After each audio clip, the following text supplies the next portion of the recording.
Welcome to Sudheer edutech YouTube channel. నేను మీ సుధీర్ సార్ని. రోజులాగే ఈరోజు 10 క్వశ్చన్స్ ముందుకు తెచ్చాను. ఎవ్వరు కూడా మధ్యలో స్కిప్ చేయకుండా లాస్ట్ వరకు క్లాస్ కంటిన్యూగా వినండి. డిసెంబర్ 14, 2023 కరెంట్ అఫైర్స్, ఇవాళ కరెంట్ అఫైర్స్. కానీ ఎవ్వరు కూడా మిస్ కాకుండా లాస్ట్ వరకు క్లాస్ కంటిన్యూగా వినండి. ఎవరైతే క్లాస్ ఫాలో అవుతున్నారో మీరందరూ కూడా దయచేసి లైక్ చేయాలి. మేము అడిగినా అడగకపోయినా లైక్ చేసేటువంటి బాధ్యత మీకుంది. కాబట్టి లైక్ చేయండి అందరూ కూడా. అదేవిధంగా ఎవరైనా సబ్స్క్రైబ్ చేసుకోకపోతే సబ్స్క్రైబ్ చేసుకోండి. అదేవిధంగా మన ఛానల్ని కనీసం మీ ఫ్రెండ్స్ ఎవరైనా ఉంటే ముగ్గురికి షేర్ చేయండి. కానీ కరెంట్ అఫైర్స్ అనేటువంటిది మెయిన్ రోల్ పోషిస్తాయి అన్నమాట ఏ కాంపిటేటివ్ ఎగ్జామ్స్కైనా. కాబట్టి మీరందరూ కూడా ప్రతిరోజు క్రమం తప్పకుండా కరెంట్ అఫైర్స్ అనేటువంటిది ఖచ్చితంగా ఫాలో అయ్యి తీరాల్సిందే అనమాట.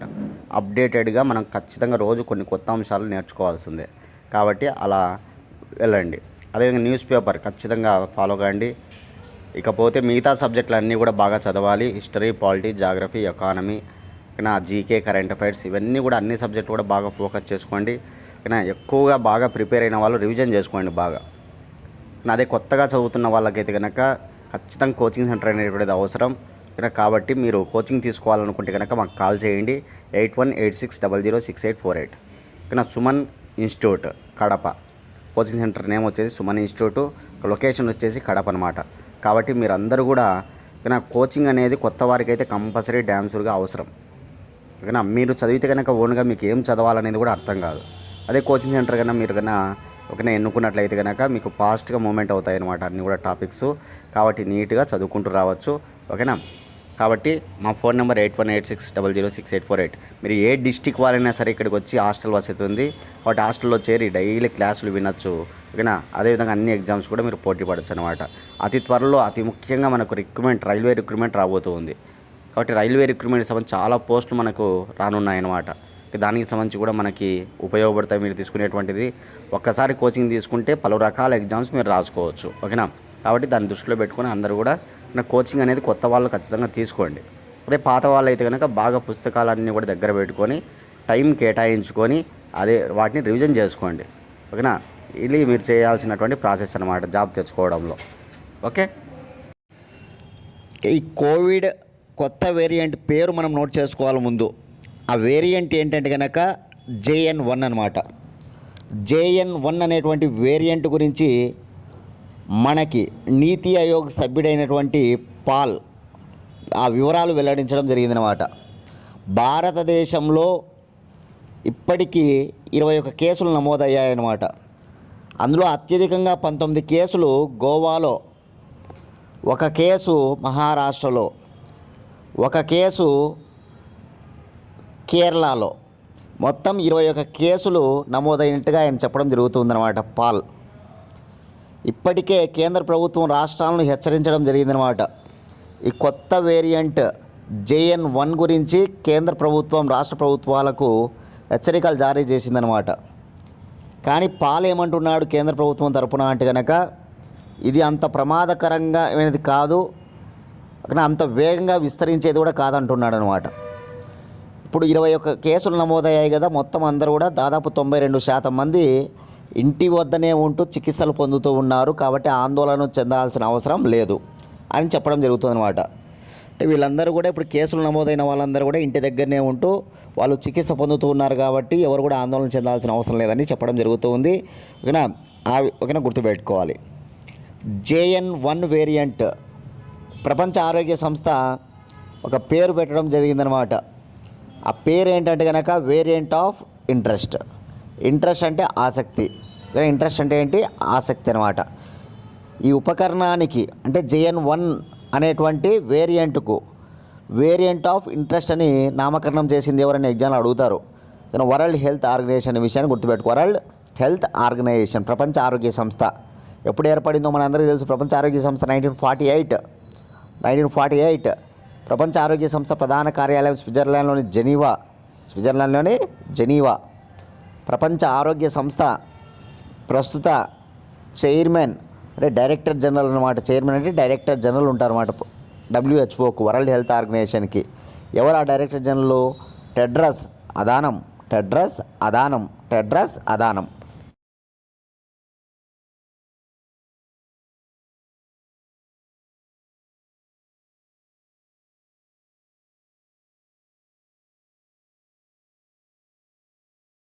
సెకండ్ క్వశ్చన్, ప్రపంచంలో అతిపెద్ద విలాసవంతమైనటువంటి మోబీ లెగసీ నౌకను ప్రారంభించిన దేశం ఏది?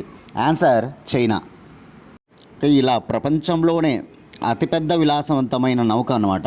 దాని పేరు నోట్ చేసుకోవాలి మీరు అందరు కూడా, మోబీ లెగసీ. ఈ మోబీ లెగసీ నౌక గురించినటువంటి విషయాలు కూడా నోట్ చేసుకోండి కింద. మోబీ లెగసీ అనేటువంటి నౌకను నిర్మించిన దేశం చైనా. మోబీ లెగసీ అనేటువంటి నౌక ప్రపంచంలోనే అతిపెద్ద విలాసవంతమైన నౌక, లగ్జరీ షిప్ అన్నమాట. ఈ మోబీ లెగసీ నౌకలో ప్రయాణించే వారి సంఖ్య 2500 మంది. అంటే 2500 మందిని అది గమ్యస్థానాలకు చేర్చగలదన్నమాట, 2500 మంది ప్రయాణికులను. ఇక మోబీ లెగసీ అనేటువంటి నౌక మొట్టమొదటి నౌక ఎక్కడి నుంచి ఎక్కడి వరకు ప్రయాణం చేసింది అంటే కనుక చైనాలోని గ్యాంగ్జౌ తీరం నుంచి ఇటలీ దేశానికి ప్రయాణించిందనమాట. ఇక మోబీ లెగసీ నౌక తొలి ప్రయాణం చైనాలోని గ్యాంగ్జౌ నుంచి ఇటలీకి అనమాట. ఇక మోబీ లెగసీ నౌక బరువును తరలించగలదనమాట. ఎంత బరువును తరలించే సామర్థ్యం ఉంటుంది ఈ మోబీ లెగసీ నౌక కంటే కనుక 70,000 టన్నుల వరకు బరువును తరలించే సామర్థ్యం ఉంటుందన్నమాట. గుర్తుపెట్టుకోవాలి, మోబీ లెగసీ సామర్థ్యం 70,000 టన్నులు అనమాట. ఇక మోబీ లెగసీ నౌకలో ఎన్ని కార్లను ఉంచవచ్చు అంటే కనుక 800 కార్లను 800 కార్లను ఉంచవచ్చు అనమాట. 800 కార్లను ఉంచవచ్చు. మోబీ లెగసీలో ఉన్న అంతస్తులు 13 అంతస్తులు. ఎన్ని అంతస్తులతో ఉంది ఈ నౌక అంటే కనుక 13 అంతస్తులతో. అదేవిధంగా ఇందులో ఉన్నటువంటి గదులు ఎన్ని రూములు ఉన్నాయంటే కనుక 533 రూములు ఉంటాయన్నమాట. ఈ మోబీ లెగసీ నౌకలో ఉన్నటువంటి గదుల సంఖ్య 533. మోబీ లెగసీ నౌకలోని అంతస్తుల సంఖ్య 13 నోట్ చేసుకోవాలి. ఇక మోబీ లెగసీ నౌక విషయానికి వస్తే కనుక దీని మొత్తం వైశాల్యం ఎంత అంటే కనుక 16,000 చదరపు కిలోమీటర్ల వైశాల్యం కలిగి ఉంటుందన్నమాట. ఈ 16,000 చదరపు కిలోమీటర్ల వైశాల్యంలో పై వైపున 10,000 చదరపు మీటర్ల స్థలాన్ని రెస్టారెంట్ల కోసం, విశ్రాంతి గదుల కోసం, వినోద సౌకర్యాల కోసం కేటాయించారనమాట. అంటే ఈ నౌకలో ఇంకా ఏమేమి ఉంటాయంటే రెస్టారెంట్లు ఉంటాయి, అదేవిధంగా గొప్ప విశ్రాంతి భవనాలు ఉంటాయి, అదేవిధంగా వినోద సౌకర్యాలు కూడా ఉంటాయన్నమాట. ఇది అవన్నీ కూడా నోట్ చేసుకోవాలన్నమాట. అంత గొప్ప నౌక ఇది, విలాసవంతమైన నౌక అనమాట. ఏ దేశం నిర్మించింది అంటే కనుక చైనా దేశం అనే విషయాన్ని మనం గుర్తుపెట్టుకోవాలి. నౌక పేరు నోట్ చేసుకోండి, ఇవన్నీ కూడా కింద నోట్ చేసుకోవాలి మీరు, మోబీ లెగసీ నౌక గురించినటువంటి విషయాలు. ఓకేనా? ఎన్ని అంతస్తులతో ఉంది, ఇందులో ఎన్ని భవనాలు ఉన్నాయి, ఎంతమందిని తరలించగలదు, దీని మొత్తం సామర్థ్యం ఎంత, ఇది మొట్టమొదటిసారిగా ఎక్కడి నుంచి ఎక్కడి వరకు ప్రయాణించింది, ఇందులో ఇంకా ఏమేమి ఉన్నాయి, దీని వైశాల్యం ఎంత, కానీ అదంతా కూడా మనం ఇప్పుడు చెప్పుకోవడం జరిగిందనమాట. నోట్ చేసుకోండి. చైనా అంటున్నాం. చైనా రాజధాని బీజింగ్. చైనా దేశ కరెన్సీ యువాన్. చైనా దేశ భాష చైనీస్. ప్రపంచంలో ఎక్కువగా మాట్లాడే భాష చైనీస్ అన్నమాట. అదేవిధంగా చైనా దేశ అధ్యక్షుడు జీ జిన్పింగ్. నోట్ చేసుకోవాలి, జీ జిన్పింగ్. చైనా ప్రధానమంత్రి, మాజీ ప్రధానమంత్రి ఇటీవల చనిపోవడం జరిగిందనమాట. అతని పేరు గుర్తుపెట్టుకోవాలి, లీ కెకియాంగ్. చైనా మాజీ ప్రధానమంత్రి చనిపోవడం జరిగింది. ఆయన పేరు ఏంటంటే లీ కెకియాంగ్ అనమాట. ఇది గుర్తుపెట్టుకోవాలి. మనకు చైనా నాగరికత అని ఉంటుందన్నమాట. పురాతనమైన నాగరికతలో చైనా నాగరికత కూడా ఒకటి అనమాట. చైనా నాగరికత ఏ నది ఒడ్డున బయలుపడిందంటే కనుక హొయాంగ్ హో అనే నది ఒడ్డున బయలుపడుతుంది చైనా నాగరికత. హొయాంగ్ హోనే పసుపు పచ్చ నది అని కూడా అంటారు. ఎల్లో రివర్ అని ఏ నదిని పిలుస్తారు ప్రపంచంలో అంటే కనుక హొయాంగ్ హో నదిని పిలుస్తారనమాట.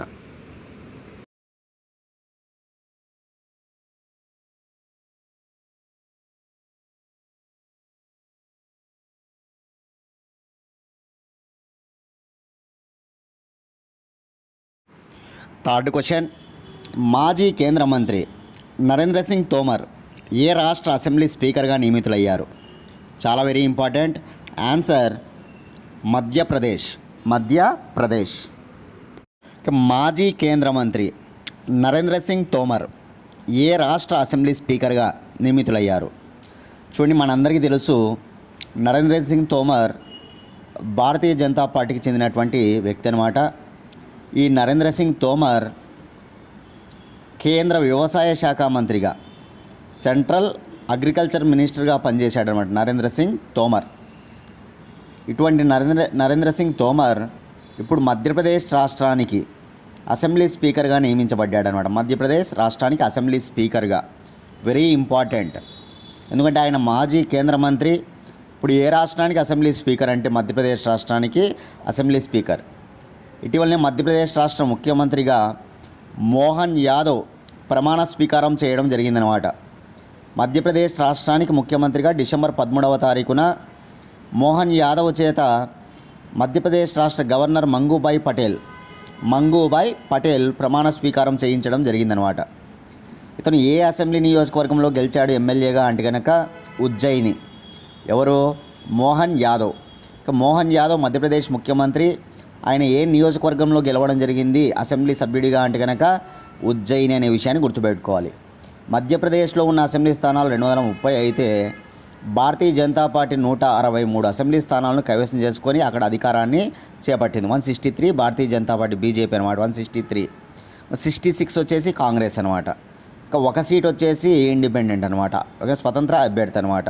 గుర్తుపెట్టుకోవాలి, 230 అసెంబ్లీ స్థానాలకు బీజేపీ ఎన్ని, కాంగ్రెస్ ఎన్ని, ఇండిపెండెంట్ ఎన్ని. బీజేపీ ఏమో 163, కాంగ్రెస్ 66, అదేవిధంగా 1 వచ్చేసి ఇండిపెండెంట్ అనమాట. ఈ విషయాలు మనం ఆల్రెడీ చెప్పుకున్నాం, చాలా వెరీ ఇంపార్టెంట్, గుర్తుపెట్టుకోవాలి. ఇప్పుడు అసెంబ్లీ స్పీకర్గా మధ్యప్రదేశ్కి ఎవరు నియమించబడ్డారంటే మాజీ కేంద్ర మంత్రి నరేంద్ర సింగ్ తోమర్. ఆ విషయాన్ని మనం గుర్తుపెట్టుకోవాలి. ఇకపోతే ఇటీవల మధ్యప్రదేశ్ రాష్ట్రంలో చాలా ముఖ్యంగా మనకు ప్రధాని నరేంద్ర మోడీ పర్యటించడం జరిగింది. ప్రధాని నరేంద్ర మోడీ పర్యటించి అక్కడ 500 బర్త్ యానివర్సరీ అనమాట. ఎవరిది? రాణి దుర్గావతిది.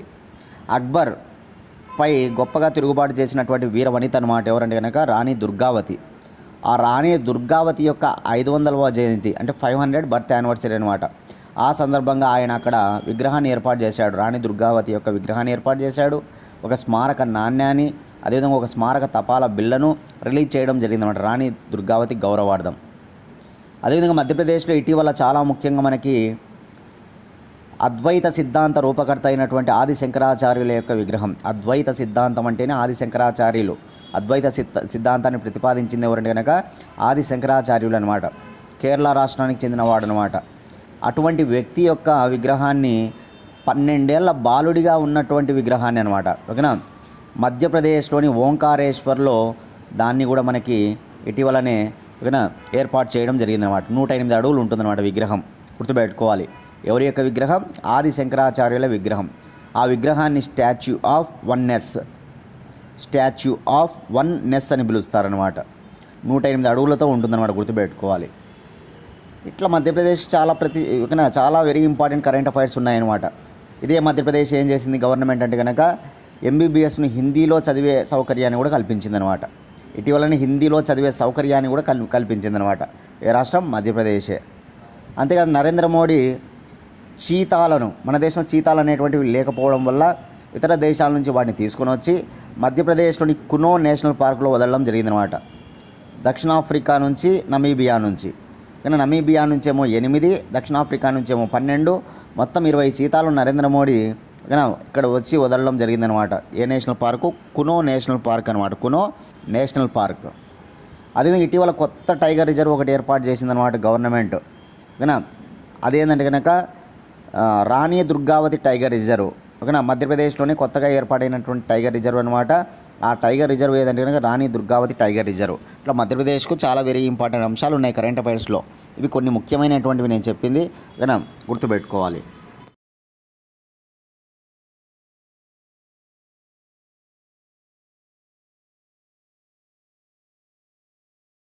ఫోర్త్ క్వశ్చన్, చంద్రయాన్ 3 విజయానికి గాను ఇస్రోకు లీఫ్ లునార్ ప్రైజ్ 2023ను ఏ దేశం అందించింది?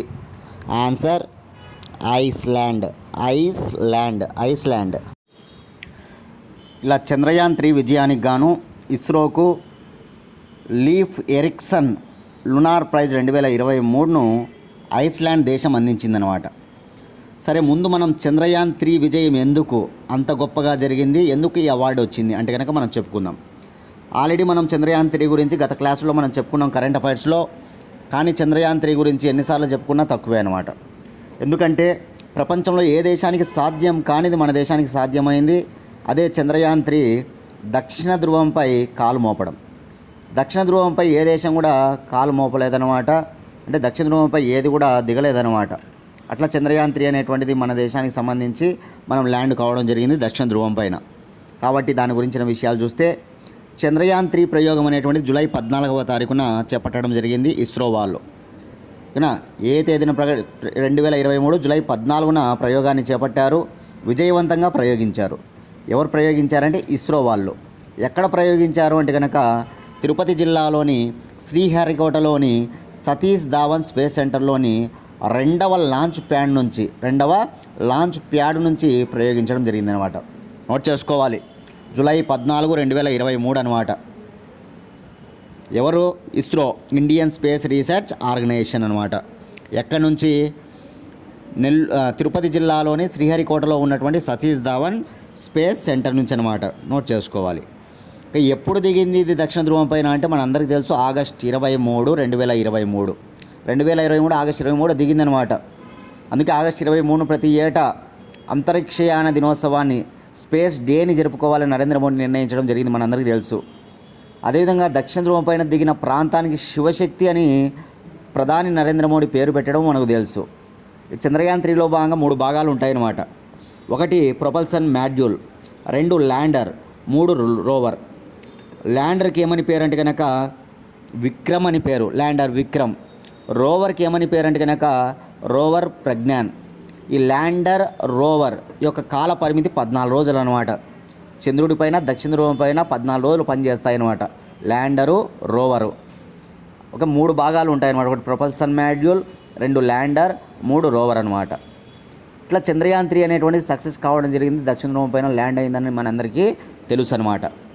ఇట్లా చంద్రయాన్-3 అనేటువంటిది విజయమైంది కాబట్టి ఐస్లాండ్ దేశానికి చెందినటువంటి ఐస్లాండ్లోని హుసావిక్లో గల ఎక్స్ప్లోరేషన్ మ్యూజియం వాళ్ళు ఎవరిచ్చారు ఈ అవార్డుని అంటే కనుక హుసావిక్లో గల ఎక్స్ప్లోరేషన్ మ్యూజియం వాళ్ళు ఇచ్చారనమాట.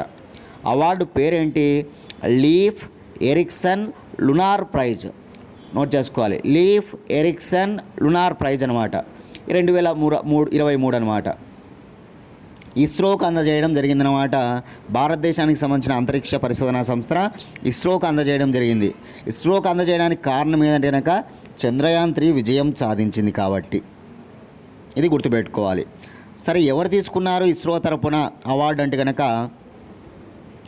ఇస్రో తరపున భారత రాయబారి, అంటే ఐస్లాండ్లో భారత రాయబారి ఉంటాడు, అంబాసిడర్ ఉంటారు కదా, అతను తీసుకున్నాడు అనమాట. అతని పేరు బి శ్యామ్. ఐస్లాండ్లో భారత రాయబారి ఎవరంటే కనుక బి శ్యామ్ అనమాట. అతను అవార్డు తీసుకోవడం జరిగింది. ఆ విషయాన్ని ISRO chairman S Somnath video ద్వారా సందేశం కూడా వ్యక్తం చేయడం జరిగిందనమాట. ఇప్పుడు ఇస్రో చైర్మన్ ఎవరు? మనకు ఎస్ సోమనాథ్ అనే విషయాన్ని మీరు అందరూ కూడా గుర్తుపెట్టుకోవాలి. ఓకేనా? ఇది అవార్డు ఏ దేశం ఇచ్చింది, అవార్డు పేరేంటి, ఓకేనా, అవార్డును పొందింది ఏది, అవార్డును అది పొందడానికి కారణం ఏంటి, ఈ అవార్డును ఇస్రో తరపున ఎవరు తీసుకున్నారు, ఆ విషయాలు నోట్ చేసుకోవాలి, ఇంపార్టెంట్.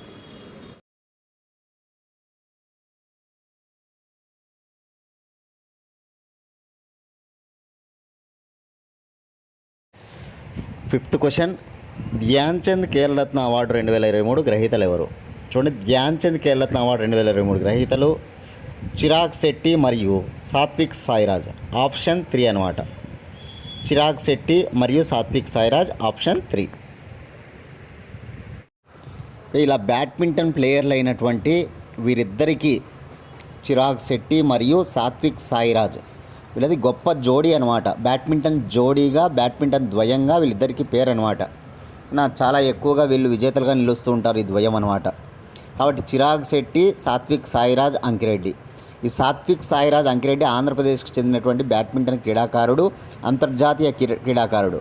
అమలాపురం తెలుసు కదా మనకి, అమలాపురానికి చెందినవాడు అనమాట. ఎవరు? సాత్విక్ సాయిరాజ్ అంకిరెడ్డి. అదే చిరాగ్ శెట్టి విషయానికి వస్తే మహారాష్ట్రలోని ముంబై అనమాట. మహారాష్ట్రకు చెందినవాడేమో చిరాగ్ శెట్టి, ఆంధ్రప్రదేశ్కి చెందినవాడేమో సాత్విక్ సాయిరాజ్. వీళ్ళిద్దరికి ఇప్పుడు భారత ప్రభుత్వం ధ్యాన్ చంద్ ఖేల్రత్న అవార్డు 2023ను ప్రకటించడం జరిగింది. జనవరి 9వ తారీఖున వీళ్ళిద్దరూ రాష్ట్రపతి చేతుల మీదుగా రాష్ట్రపతి భవన్లో ఈ అవార్డును అందుకుంటారనమాట. చూడండి, ఇప్పుడు ధ్యాన్ చంద్ ఖేల్రత్న అవార్డు గురించి మనం చదువుకోవాలి. ధ్యాన్ చంద్ ఖేల్రత్న అవార్డు అనేటువంటిది భారతదేశంలో క్రీడారంగంలో ఇచ్చే అత్యున్నత పురస్కారం. యాక్చువల్గా ధ్యాన్ చంద్ ఖేల్రత్నకు ముందు దాని పేరు ఏంటంటే రాజీవ్ ఖేల్రత్న. రాజీవ్ గాంధీ, ప్రధానమంత్రి రాజీవ్ గాంధీకి గౌరవార్థం ఇచ్చేవాళ్ళనమాట రాజీవ్ గాంధీ ఖేల్రత్న అనేటువంటి పురస్కారం.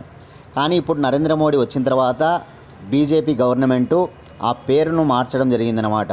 ఇప్పుడు ఏ పేరుతో ఆ పురస్కారాన్ని ఇవ్వడం మొదలుపెట్టారు వీళ్ళంటే కనుక ధ్యాన్ చంద్ ఖేల్రత్న అవార్డు. ఒక రకంగా చెప్పాలంటే ఖేల్రత్న పేర్లు ఇంకా ఫ్యూచర్లో కూడా మారకపోవచ్చు కూడా. కాబట్టి గుర్తుపెట్టుకోవాలి, ఖేల్రత్న పురస్కారం అనేది భారతదేశ క్రీడారంగంలో ఇచ్చే అత్యున్నత పురస్కారం. 1991, 92 ఈ సంవత్సరాల మధ్యలో స్టార్ట్ చేశారనమాట. కాబట్టి 92లో ప్రారంభించినట్టుగా చెప్తారు దీన్ని. అవార్డు మాత్రం 91, 92 కానీ ఇవ్వడం చేస్తారనమాట. ఓకేనా. ఎవరు మొట్టమొదటిసారిగా ఈ ధ్యాన్ చంద్ ఖేల్రత్న పురస్కార గ్రహీత అంటే కనుక విశ్వనాథ్ ఆనంద్, చెస్ ప్లేయర్ విశ్వనాథ్ ఆనంద్ అనమాట. అదేవిధంగా ఈ అవార్డు పొందిన తొలి మహిళ కరణం మల్లీశ్వరి. 1994, 95 సంవత్సరానికి గాను కరణం మల్లీశ్వరి, వెయిట్ లిఫ్టర్ కరణం మల్లీశ్వరికి ఇస్తారనమాట. అట్లా 94, 95లో మొట్టమొదటిగా అవార్డు వచ్చింది కరణం మల్లీశ్వరికి. అప్పుడు నుంచి చాలామంది మహిళలకు వచ్చిందనమాట. ఇప్పటివరకు మొత్తం 60 మందికి వచ్చింది ఓవరాల్గా తీసుకున్నప్పుడు, పురుషులు అదేవిధంగా మహిళలకు అందరికీ కలిసి 60 మందికి, వీళ్ళిద్దరితో సహా 60 మందిలో కొంతమంది మహిళలు కూడా ఉన్నారనమాట. అందులో మనకు ఫేమస్గా చూస్తే ఒకరు కరణం మల్లీశ్వరి, వెయిట్ లిఫ్టింగ్ అనమాట. అదేవిధంగా కుంజురాణి అనేటువంటి ఒక క్రీడాకారిణి. అదేవిధంగా మనకి చాలా ఫేమస్గా boxer Mary Kom, tennis player Sania Mirza, badminton player PV Sindhu, hockey player Rani Rampal. ఆమె కెప్టెన్గా కూడా పనిచేసింది అనమాట. రాణి రాంపాల్ గుర్తుపెట్టుకోవాలి, హాకీ ప్లేయర్ అనమాట. ఓకేనా. అదే shot put player Deepa player వచ్చేసి దీపా మాలిక్ అనమాట. అదే జిమ్నాస్టిక్ ప్లేయరు దీపా కర్మాకర్. అదేవిధంగా షూటర్ వచ్చేసి అవనీ లేఖరా. ఓకేనా. ఇట్లా వీళ్ళందరికీ కూడా మహిళలు అనమాట. వీళ్ళందరికీ రావడం జరిగింది. అదేవిధంగా క్రికెట్కి సంబంధించి అయితే కనుక ఫస్ట్ సచిన్ టెండూల్కర్కి ఇస్తారన్నమాట. సచిన్ టెండూల్కర్కి ఇవ్వడం జరుగుతుందన్నమాట, గుర్తుపెట్టుకోవాలి. సచిన్ టెండూల్కర్కి మనం చూస్తే కనుక ఇక్కడ మనకు ముఖ్యంగా ఫస్ట్ ఇచ్చారనమాట. అట్లా ఇప్పుడు ఈ ఖేల్రత్న పురస్కారం అనేది క్రికెట్ ప్లేయర్లకు 4గురికి ఇవ్వడం జరిగింది ఇంతవరకు. ఆ 4గురు ఎవరంటే కనుక ఫస్ట్ సచిన్ టెండూల్కర్కి ఇచ్చారు, తర్వాత మహేంద్ర సింగ్ ధోనికి ఇచ్చారు, తర్వాత మన విరాట్ కోహ్లీకి ఇచ్చారన్నమాట. తర్వాత రోహిత్ శర్మ. ఇట్లా ఇంతవరకు క్రీడారంగంలో అత్యున్నత పురస్కారమైన ఈ అవార్డును నలుగురు క్రికెట్ ప్లేయర్లకు ఇచ్చారనమాట. సచిన్ టెండూల్కరు, మహేంద్ర సింగ్ ధోని, విరాట్ కోహ్లీ, రోహిత్ శర్మ అనమాట. ఈ 4గురికి ఇవ్వడం జరిగింది, గుర్తుపెట్టుకోవాలి. ఓకేనా. ఈ నగదు బహుమతి 25 లక్షలు ఇస్తారనమాట. ప్రతి ఏటా కూడా కేంద్ర యువజన మరియు క్రీడా మంత్రిత్వ శాఖ ప్రదానం చేస్తుందన్నమాట అవార్డులను. రాష్ట్రపతి భవన్లో రాష్ట్రపతి చేతుల మీదుగా అవార్డులు అందిస్తారనమాట. ఎంత నగదు బహుమతి? 25 లక్షలు ఇవ్వడం జరుగుతుందన్నమాట. నగదు బహుమతి నోట్ చేసుకోవాలి. వీళ్ళిద్దరితో కలిపి ఇంతవరకు ఎంతమందికి ఇచ్చారంటే 60 మందికి ఇచ్చారు. ఆ విషయాన్ని గుర్తుపెట్టుకోవాలి. దీనికి సంబంధించిన విషయం. చిరాగ్ శెట్టి, సాత్విక్ సాయిరాజ్ అంకిరెడ్ల పేర్లు చాలా వెరీ ఇంపార్టెంట్ అనమాట. చాలా ఇంపార్టెంట్, గుర్తుపెట్టుకోవాలి.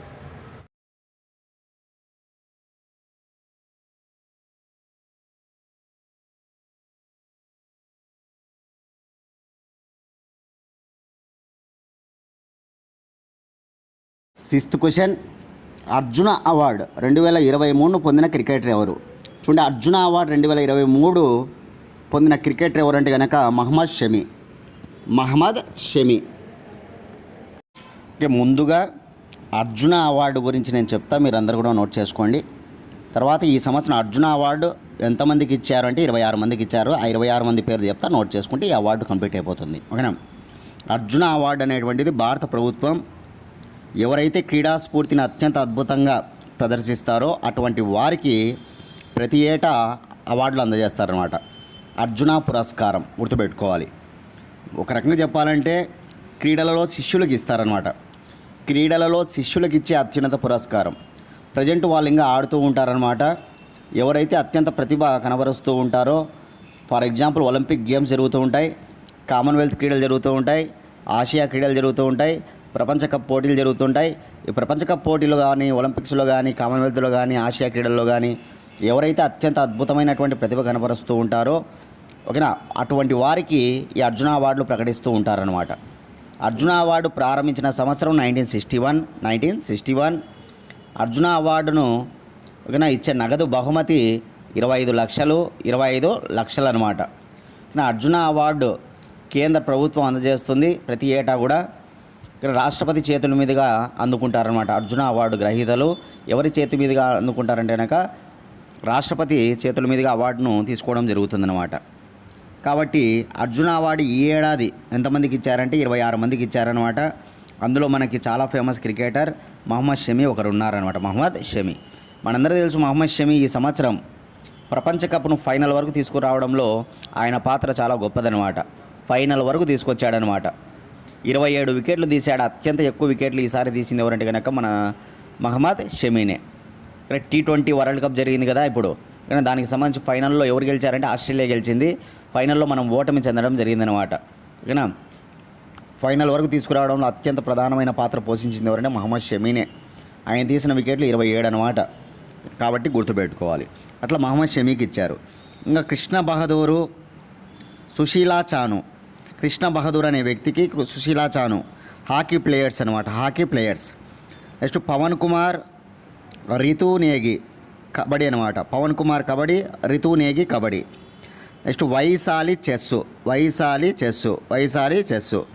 దీక్షా Dagar golf. Next Harinder Pal Singh squash. Next Ahika table tennis. Next Ojas Pravin archery. Next Aditi Gopichand archery. Sree Shankar athletics. Pal Chaudhary athletics. Sree Shankar athletics, Pal Chaudhary athletics అనమాట. నెక్స్ట్ ఉసాముద్దీన్ బాక్సింగ్ అనమాట. దివ్యకృతి ఈక్వెస్ట్రియన్ దివ్యకృతి. నెక్స్ట్ నజ్రీన్ వచ్చేసి ఖోఖో. పింకీ వచ్చేసి lawn bowls. Next Aishwarya Pratap వచ్చేసి షూటింగ్ అనమాట. నెక్స్ట్ ఇషా సింగ్ షూటింగే, ఐశ్వర్య ప్రతాప్ కూడా షూటింగే. నెక్స్ట్ అంతిమ పంగల్ వచ్చేసి రెజ్లింగ్. నెక్స్ట్ సునీల్ కుమార్ కూడా రెజ్లింగే. నెక్స్ట్ నరోమ్ రోషిబీనా ఉషు క్రీడ ఉషు. ఓకేనా. Next Sheetal Devi para archery. Para క్రీడకు చెందినటువంటి ఆర్చరీ క్రీడాకారిణి అనమాట శీతల్ దేవి. నెక్స్ట్ ఇల్లూరి అజయ్ వచ్చేసి అందుల క్రికెట్ అనమాట. బ్లైండ్ క్రికెట్ అనమాట.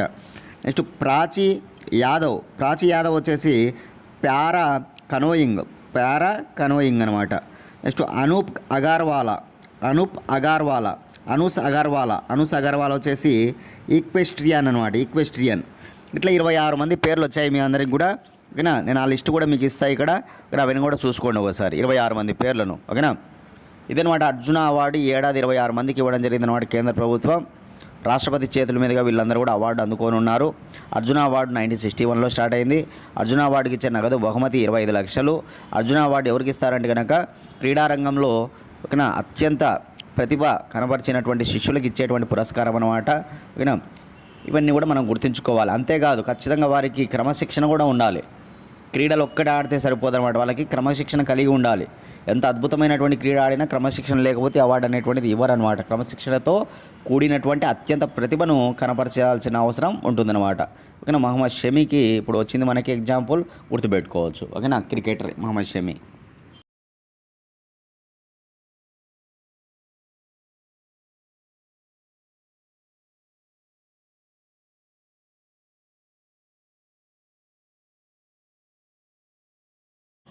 సెవెంత్ క్వశ్చన్, తెలవజ్జల పతంజలి శాస్త్రికి తెలుగులో కేంద్ర సాహిత్య పురస్కారం ఏ రచనకు దక్కింది? ఆన్సర్ రామేశ్వరం కాకులు. రామేశ్వరం కాకులు.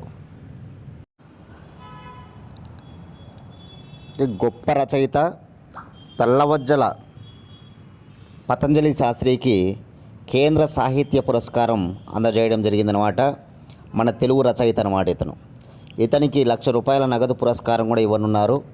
మార్చి 8వ తారీఖున ఢిల్లీలో జరిగేటువంటి ఒక వేడుకలో అవార్డును అందజేయనున్నారన్నమాట కేంద్ర సాహిత్య అకాడమీ వారు. మొత్తం 24 భాషలకు సంబంధించి 24 ఉత్తమ రచనలకు అవార్డులు ఇవ్వడం జరిగింది. అందులో తెలుగు రచయిత అయినటువంటి ఈ పతంజలి శాస్త్రికి అవార్డుని ఇవ్వడం జరిగిందనమాట. ఏ రచనకు అవార్డు ఇచ్చారు అంటే కనుక రామేశ్వరం కాకులు. రామేశ్వరం కాకులు. రామేశ్వరం కాకులు. ఇక్కడ రచన వెరీ ఇంపార్టెంట్, ఆ person very important. Patanjali Sastry పేరు నోట్ చేసుకోవాలి, రచన పేరు నోట్ చేసుకోవాలి, అతనికి వచ్చిన అవార్డు పేరు నోట్ చేసుకోవాలి. కేంద్ర సాహిత్య అకాడమీ అవార్డు తెలుగు ఎవరికి? పతంజలి శాస్త్రి. ఏ రచనకు?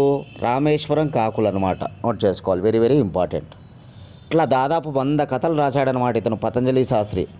తూర్పుగోదావరి జిల్లాలోని పీఠాపురంకు చెందినటువంటి వ్యక్తి అనమాట. తూర్పుగోదావరి జిల్లాలోని పీఠాపురంకు చెందినటువంటి వ్యక్తి అనమాట. అతనికి ఇప్పుడు అత్యంత అరుదైనటువంటి గౌరవం దక్కింది. ఎందుకంటే కేంద్ర సాహిత్య అకాడమీ పురస్కారాలు చాలా వెరీ ఇంపార్టెంట్ పురస్కారాలు కాబట్టి ఆ పురస్కారాల్లో తెలుగు రచయిత పేరు మనం మర్చిపోకూడదు. ఇది వరకు మనం చదువుకునే వాళ్ళం, చదువుల బాబును, తక్కడేసిల జానీని, వీళ్ళందరినీ కూడా.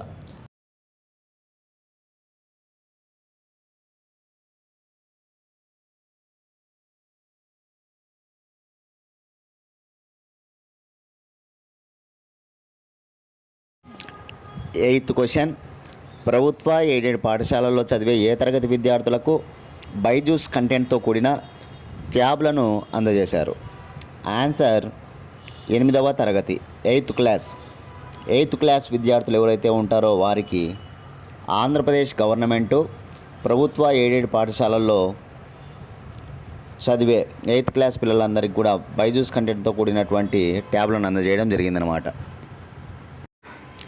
దీనికి సంబంధించి మనం ఒకసారి సమాచారం చూస్తే, ఆంధ్రప్రదేశ్ రాష్ట్ర ప్రస్తుత ముఖ్యమంత్రి వైఎస్ జగన్మోహన్ రెడ్డి ప్రభుత్వ ఎయిడెడ్ పాఠశాలలో చదివేటువంటి 8వ తరగతి విద్యార్థులకు ఉచితంగా ట్యాబులను అందజేయడం జరిగిందనమాట. ఈ కార్యక్రమాన్ని లాంఛనంగా అల్లూరి సీతారామరాజు జిల్లాలోని చింతలపల్లిలో ప్రారంభించడం జరిగిందనమాట. అల్లూరి సీతారామరాజు జిల్లాలోని చింతలపల్లిలో ప్రారంభించడం జరిగింది, గుర్తుంచుకోవాలి. దీనికి సంబంధించిన సమాచారం మనం ఒకసారి చూస్తే, ఈ ట్యాబ్ ఖరీదు ₹17,500 అన్నట్టు గవర్నమెంట్ చెప్తూ ఉందన్నమాట. అదేవిధంగా ఈ ట్యాబ్లో 15,500 విలువ చేసేటువంటి బైజూస్ క్లాసులను కూడా అందిస్తూ ఉన్నట్టుగా గవర్నమెంట్ చెప్తూ ఉందన్నమాట. 17,500 విలువ చేసే ట్యాబ్తో పాటు 15,500 విలువ చేసేటువంటి బైజూస్ క్లాసులను 8వ తరగతి విద్యార్థులకు ఉచితంగా అందజేస్తూ ఉన్నట్టుగా ఆంధ్రప్రదేశ్ ప్రభుత్వం చెప్పడం జరిగిందనమాట. ఇకపోతే దీనికి సంబంధించి ప్రభుత్వం ₹620 కోట్ల ఖర్చు చేయనుందన్నమాట. మొత్తంగా తీసుకున్నప్పుడు 8వ తరగతి విద్యార్థులు ఎయిడెడ్ ప్రభుత్వ పాఠశాలలో చదివే విద్యార్థులు ఎంతమంది ఉన్నారంటే కనుక 4,34,185 మంది. 4,34,185 మందికి ఈ ట్యాబ్లను అందిస్తూ ఉన్నారంట. ఇవన్నీ కూడా నోట్ చేసుకోండి, చాలా వెరీ ఇంపార్టెంట్. డిఎస్సి వారికి మరింత ఇంపార్టెంట్ అనమాట. మిగతా వారికి కూడా ఆంధ్రప్రదేశ్ సంబంధించి ఎవరైతే ప్రిపేర్ అవుతున్నారో వారందరికీ కూడా ఈ న్యూస్ అనేది వెరీ ఇంపార్టెంట్. ఇటీవలనే ఆరోగ్యశ్రీని 25 లక్షల పరిమితికి పెంచడం మనం చూసాం. అదేవిధంగా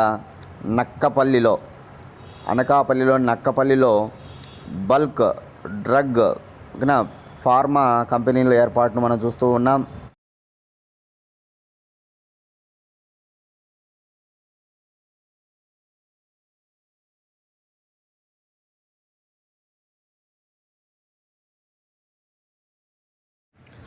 నైన్త్ క్వశ్చన్, ఏ సంవత్సరం నాటికి జీపీఎస్ ఆధారిత టోల్ వ్యవస్థను తీసుకురానట్టు కేంద్ర రవాణా శాఖ మంత్రి నితిన్ గడ్కరీ తెలిపారు? జీపీఎస్ ఆధారిత టోల్ వ్యవస్థ ఆన్సర్ 2024 మార్చి నాటికి. 2024 మార్చి నాటికి. ఇప్పుడు మనకు టోల్ ప్లాజాకు సంబంధించి నడుస్తున్నటువంటి వ్యవస్థ ఏదైనా ఫాస్టాగ్ వ్యవస్థ. ఈ ఫాస్టాగ్ అనేటువంటిది ఏ టెక్నాలజీ ఆధారంగా పనిచేస్తుందంటే కనుక ఆర్ఎఫ్ఐడి అనగా రేడియో ఫ్రీక్వెన్సీ ఐడెంటిఫికేషన్ టెక్నాలజీ అనమాట. ఆ టెక్నాలజీ ఆధారంగానే ఫాస్టాగ్ నడుస్తుంది, ఆ వ్యవస్థ నడుస్తుంది ఇప్పుడు ప్రజెంట్. ఏంటి ఫాస్టాగ్ అంటే మనకి వెహికల్స్ పైన కార్ల పైన జీపుల పైన ఇట్లా ఏ వెహికల్ పైన అయినా సరే ఫాస్టాగ్ అనేటువంటి ట్యాగు మనకు ఉంచబడుతుంది అనమాట. ఈ క్రమంలో భాగంగా ఆ హైవే టోల్ ప్లాజా దగ్గరికి రాగానే ఆ వెహికల్ అది మూవ్ అవుతున్నప్పుడు ఒక 5 నుంచి 10 సెకండ్లు లేదా 10 నుంచి 20 సెకండ్లు ఆ టైం తీసుకొని అక్కడ వాళ్ళు దాన్ని స్కాన్ చేయడం జరుగుతుందన్నమాట. అంటే ఆటోమేటిక్గా మనకు ఆర్ఎఫ్ఐడికి మనకి మనీ అనేటువంటిది రీలోడ్ అయ్యి ఉంటుందన్నమాట. ఆ కారణం చేత మన మనీ అనేటువంటిది కట్ అవుతుందన్నమాట. అదే జీపీఎస్ ఆధారిత టోల్ వ్యవస్థ వచ్చిందనుకోండి మనకు అక్కడ ఆగాల్సిన అవసరం కూడా ఉండదన్నమాట. ఎవరు కూడా ఇప్పుడు 5 నుంచి 10 సెకండ్లు 10 నుంచి 20 సెకండ్లు ఆగుతూ ఉన్నారు కదా, అట్లాంటి సిచ్యువేషన్ రాదన్నమాట. ఆల్రెడీ ఆర్ఎఫ్ఐడికి ఏమవుతుందంటే జీపీఎస్ అనేటువంటిది కనెక్ట్ చేయబడి ఉంటుంది కాబట్టి అక్కడికి వెహికల్ అక్కడికి రాగానే ఆటోమేటిక్గా ఆగకుండానే అది ఏమవుతుందంటే చాలా ఫాస్ట్గా డబ్బులు మనకు తీసేసుకుంటుందన్నమాట. ఇట్లాంటి వ్యవస్థను 2024 మార్చి నాటికి తీసుకురావాలని మన కేంద్ర రవాణా శాఖ మంత్రి అయినటువంటి నితిన్ గడ్కరీ తెలపడం జరిగిందనమాట. కాబట్టి చాలా వెరీ ఇంపార్టెంట్, గుర్తుపెట్టుకోవాలి. గొప్ప టెక్నాలజీ మన ముందుకు రాబోతుందన్నమాట. టోల్ ప్లాజాకు సంబంధించి డబ్బులు తీసుకుంటారు, మనందరికీ తెలుసు.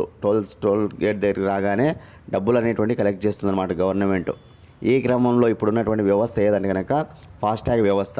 ఆ ఫాస్టాగ్ వ్యవస్థ నుంచి మళ్ళీ ఏ వ్యవస్థలోకి వెళ్ళిపోతున్నాం మనం అంటే కనుక జీపీఎస్ టెక్నాలజీకి వెళ్ళిపోతూ ఉన్నామన్నమాట. ఏ వ్యవస్థలో అయినా ఖచ్చితంగా ఆర్ఎఫ్ఐడి టెక్నాలజీ ఆధారంగానే పనిచేస్తాయి. రేడియో ఫ్రీక్వెన్సీ ఐడెంటిఫికేషన్ ఆధారంగానే ఏదైనా పనిచేస్తాయి అన్నమాట. కాబట్టి గుర్తుంచుకోవాలి, చాలా వెరీ ఇంపార్టెంట్. ఇప్పుడు మన పండగ సమయాల్లో కానీ ఏవైనా ఉత్సవాల సమయంలో ఎక్కువ మనకి ట్రాఫిక్ అనేటువంటిది ఉంటుందన్నమాట. ఈ క్రమంలో ఎక్కువ వెహికల్స్ వచ్చి ఆగుతాయన్నమాట ఎక్కడికి, టోల్ గేట్స్ దగ్గరికి. అప్పుడు ఎక్కువ టైం అనేటువంటిది ఇప్పుడైతే 10 మామూలుగా రోజుల్లో అయితే కనుక ఒక 20 నిమిషాలు 20 సెకండ్లో 30 సెకండ్లో పడుతుంది. కానీ ఆ సమయాల్లో మరింత సమయం పడుతుందన్నమాట. ఇట్లాంటిదంతా ఉండదన్నమాట.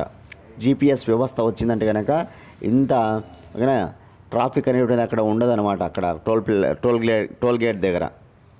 కాబట్టి గుర్తుంచుకోవాలి, చాలా వెరీ ఇంపార్టెంట్ అంశం ఇది టెక్నాలజీ పరంగా.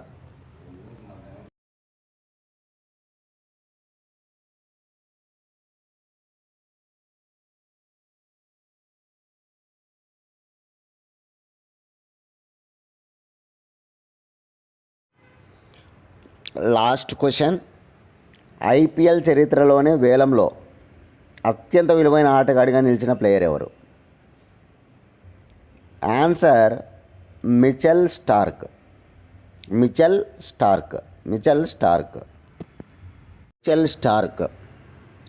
ఐపీఎల్ చరిత్రలోనే వేలంపాట్లో అత్యంత ధర కలిగినటువంటి ఆటగాడిగా నిలవడం జరిగిందనమాట. ఎవరు? Mitchell Starc. ఇతను మనందరికీ తెలుసా, గొప్ప ఆస్ట్రేలియా ప్లేయర్ అనమాట. ఇతను ఇప్పుడు ఐపీఎల్ వేలంలో అత్యంత ధర పలిగినటువంటి, అంటే ఐపీఎల్ చరిత్రలోనే అత్యంత ధర పలిగాడనమాట. ఆ ధర ఎంత అంటే కనుక 24.75 కోట్లు. 24.75 కోట్లతో ఇంతవరకు ఏ ఆటగాడు కూడా అంత ధర పలకలేదనమాట. మొట్టమొదటిసారిగా Australia player Mitchell Starc IPL చరిత్రలో అత్యంత ధర పలకడం జరిగిందనమాట. ఇందులో కమిన్స్ ఉండేవాడనమాట. ఈ కమిన్స్ 20.5 కోట్లతో టాప్లో ఉండేవాడనమాట ఐపీఎల్ చరిత్రలో ధర పలిగినటువంటి ఆటగాడిగా. కానీ కమిన్స్ రికార్డును బ్రేక్ చేశాడు ఇప్పుడు మిచెల్ స్టార్క్. కాబట్టి వెరీ ఇంపార్టెంట్, గుర్తుంచుకోవాలి. ఐపీఎల్ చరిత్రలోనే అత్యంత ధర పలికినటువంటి ఆటగాడిగా ఎవరు నిలిచారు అంటే కనుక మిచెల్ స్టార్క్ అనమాట. ఇతను ఏ దేశ ప్లేయర్ అంటే కనుక ఆస్ట్రేలియా. ఇతను పలికిన ధర ఎంత అంటే కనుక 24.75 కోట్లు. 24.75 కోట్లు అనమాట. ఐపీఎల్ అనేది క్రికెట్ అభిమానులకు, ముఖ్యంగా భారతీయ క్రికెట్ అభిమానులకు ఎంత ఆసక్తిగా ఉంటుందో మనందరికీ తెలుసు. అదేవిధంగా ఇండియన్ ప్రీమియర్ లీగ్ అనేటువంటిది ప్రతి ఏటా జరుగుతుంది, మనకు తెలుసు. భారతదేశంలో ముఖ్యంగా క్రికెట్ అభిమానులకు సంబంధించి అంత ఆసక్తిగా చూసేది ఏదంటే కనుక ఇండియన్ ప్రీమియర్ లీగ్ అనమాట. ఎందుకంటే 20 ఓవర్ల మ్యాచ్ 2020 కాబట్టి ఇది అంత ఆసక్తిగా చూస్తారనే విషయం మనందరికీ తెలుసు. అటువంటి ఐపీఎల్లో ఈసారి రన్నరు వచ్చేసి చెన్నై సూపర్ కింగ్స్ సిఎస్కే 5వసారి టైటిల్ సాధించిందనమాట. అదేవిధంగా రన్నరు గుజరాత్ టైటాన్స్ రన్నర్గా నిలిచిందని మనకు తెలుసు. అదేవిధంగా ఐపీఎల్లో మనకు ముఖ్యంగా ఆరెంజ్ క్యాప్, పర్పుల్ క్యాప్ అని రెండు ఇస్తారు. ఆరెంజ్ క్యాప్ ఎవరైతే ఎక్కువ రన్స్ చేస్తారో బెస్ట్ ప్లేయర్కు, ఒక బెస్ట్ బ్యాట్స్మెన్కి ఇస్తారనమాట. అదే పర్పుల్ క్యాప్ ఎవరికి ఇస్తారంటే ఎక్కువ వికెట్లు ఎవరు తీస్తారో అంటే బెస్ట్ బౌలర్కి ఇస్తారనమాట, గుర్తుపెట్టుకోవాలి. ఈసారి ఆరెంజ్ క్యాప్ ఎవరికి వచ్చిందంటే శుభమన్ గిల్ చేసినటువంటి రన్స్ ఎన్ని 890 అనమాట. అదేవిధంగా పర్పుల్ క్యాప్ ఎవరికి ఇచ్చారు ఈసారి అంటే కనుక మహమ్మద్ షమి. ఈ మహమ్మద్ షమీకి ఎన్ని వికెట్లు తీశాడంటే కనుక 28 వికెట్లు తీశాడు. 28 వికెట్స్తో పర్పుల్ క్యాప్ సాధించినటువంటి వాడు ఎవరంటే కనుక మహమ్మద్ షమి అనమాట. ఈ మహమ్మద్ షమీకి మనకు తెలుసు అర్జున అవార్డు ఇచ్చారు ఈ ఏడాది. మొత్తం 26 మందికి అర్జున అవార్డులు ప్రకటిస్తే అందులో ఒక క్రికెట్ ప్లేయర్ ఉన్నాడనమాట, అతనే మహమ్మద్ షమి కూడా. అది కూడా మనం చెప్పుకున్నాం ఆల్రెడీ. కాబట్టి గుర్తుంచుకోవాలి, ఐపీఎల్ అనేటువంటిది ఐపీఎల్ చరిత్రలోనే అత్యంత విలువైన ధర, ఎక్కువ ధర పలిగిన ఆటగాడిగా ఇప్పుడు ఎవరు నిలిచారంటే కనుక మిచెల్ స్టార్క్, ఆస్ట్రేలియా ప్లేయర్. ఇది వరకు ఆ రికార్డు ఎవరి పేరు మీదుగా ఉండిందంటే కమిన్స్. 20.5 కోట్లతో కమిన్స్ ఉండేవాడు అనమాట. కమిన్స్ రికార్డు బ్రేక్ చేశాడు ఎవరంటే కనుక మిచెల్ స్టార్క్ అనమాట. ఇవి ఇవాల్టి కరెంట్ అఫైర్స్. మన ఛానల్ నుంచి 1 ఇయర్ కరెంట్ అఫైర్స్ ఉన్నాయి. ఈ ఏడాది జనవరి నుంచి మీకు ఆ కరెంట్ అఫైర్స్ అనేటువంటివి ఉన్నాయన్నమాట. ఈ 1 ఇయర్ కరెంట్ అఫైర్స్ మీరు కావాలనుకుంటే కనుక 8186006848 అనే నెంబర్కి 100 రూపీస్ ఫోన్పే చేసి అదే నెంబర్కి స్క్రీన్ షాట్ పెట్టినట్లయితే కనుక 24 గంటల లోపల మేము ఆ పీడిఎఫ్ ఫైల్ పంపిస్తాం. డేట్ టు డేట్ విత్ ఎక్స్ప్లెనేషన్తో ఉంటుందన్నమాట కరెంట్ అఫైర్స్. కావాలనుకున్న వాళ్ళు వీటిని మీరు తీసుకోవచ్చు, ఓకేనా. ప్రతి ఒక్కరికి ఏ కాంపిటేటివ్ ఎగ్జామ్స్కి ప్రిపేర్ అవుతున్నా కరెంట్ అఫైర్స్ మెయిన్ రోల్ పోషిస్తాయి. చాలా కీలకంగా మనకి ఎక్కువ మార్కులు తేవడంలో కరెంట్ అఫైర్స్ అనేటువంటివి మెయిన్ రోల్ పోషిస్తాయి. జనరల్ స్టడీస్ చదువుకొని వెళ్తారు కానీ కరెంట్ అఫైర్స్ పైన అంత ఫోకస్ చేయరు, ఓకేనా. కాబట్టి కరెంట్ అఫైర్స్ మీరు ఖచ్చితంగా ఫోకస్ చేసి తీరాలి. న్యూస్ పేపర్ బాగా ప్రతిరోజు ఖచ్చితంగా చదివి తీరాలి. అదేవిధంగా మంత్లీ మ్యాగజైన్ ఒకటి తీసుకోవాలి. అదే యూట్యూబ్ ఛానల్ ఒకటి ఖచ్చితంగా ప్రతిరోజు ఒక క్లాస్ వింటూ రావాలి, ఓకేనా. మన ఛానల్ నుంచి ఇచ్చేటువంటి కరెంట్ అఫైర్స్ కూడా తీసుకోండి, మీకు చాలా బాగా ఉపయోగపడతాయి. కాబట్టి ఓకేనా, మీకు 1 year current affairs day to date ఉంటాయన్నమాట. కాబట్టి ఇబ్బంది ఉండదు. ఇవి ఇవాల్టి కరెంట్ అఫైర్స్. రేపటి క్లాస్లో మళ్ళీ కలుసుకుందాం ఫ్రెండ్స్. థ్యాంక్స్.